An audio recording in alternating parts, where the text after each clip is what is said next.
دل تو ہر مسلمان کا چاہتا ہے کہ وہ بیت اللہ کا طواف کرے،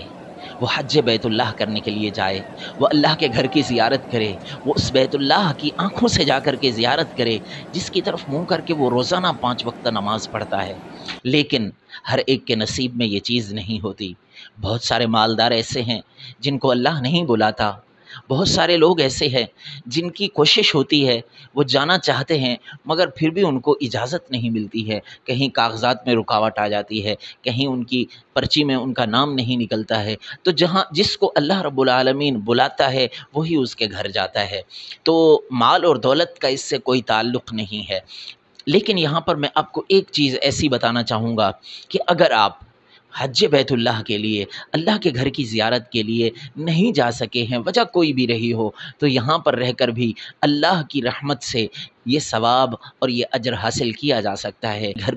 کہ ہم یہاں پر ہوں، اپنے گھر پہ ہوں، لیکن اللہ کی رحمت سے ہمیں حج کا ثواب مل جائے، ہمیں عمرے کا ثواب مل جائے۔ پیارے حبیب صلی اللہ تعالیٰ علیہ وسلم نے صحیح حدیث میں موجود ہے، حضور اکرم صلی اللہ تعالیٰ علیہ وسلم نے ارشاد فرمایا، من صلی صلاة الفجر فی جماعہ ثم قعد حتی تطلع الشمس، کہ جس نے فجر کی نماز جماعت کے ساتھ پڑھی، پھر وہاں بیٹھا رہا، اللہ کا ذکر کرتا رہا یہاں تک کہ سورج طلوع ہو گیا، ثم صلی رکعتین، پھر اس نے 2 رکعت نماز ادا کی،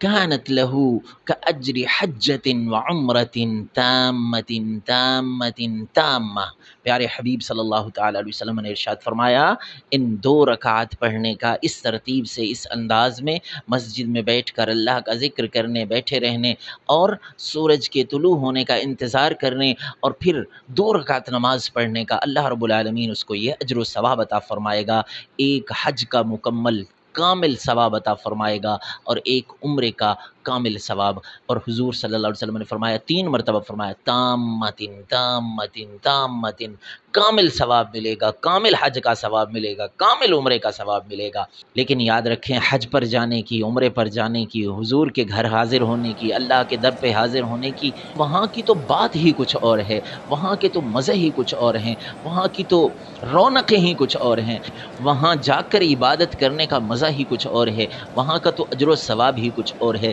یہ تو یہاں کا اجر و ثواب ہے کہ یہاں جو بندہ اللہ کے گھر میں چلا جائے، مسجد میں چلا جائے اور وہاں جا کر کے یہ اس انداز میں عبادت کر لے تو اللہ اس کو حج اور عمرے کا کامل ثواب عطا فرمائے گا۔ لیکن یاد رکھیں، مسجد الحرام وہ مسجد ہے جس میں ایک نماز پڑھنے پر اللہ رب العالمین 1,00,000 نماز ادا کرنے کا اجر عطا فرماتا ہے۔ اور مسجد نبوی، حضور صلی اللہ علیہ وسلم کی مسجد، وہ مسجد ہے جہاں ایک نماز ادا کرنے پر 50,000 نمازیں ادا کرنے کا ثواب ملتا ہے۔ لیکن یہاں رہ کر جو محروم رہ گئے ہیں، وہاں نہیں جا سکے ہیں، ان کے لیے یہ عزتیں، یہ کرامتیں، اللہ رب العالمین نے یہ فیسلٹیز، یہ مواقع، یہ اپورچونٹیز رکھی ہیں کہ بندہ یہاں رہ کر بھی یہ اجر و ثواب حاصل کر سکتا ہے۔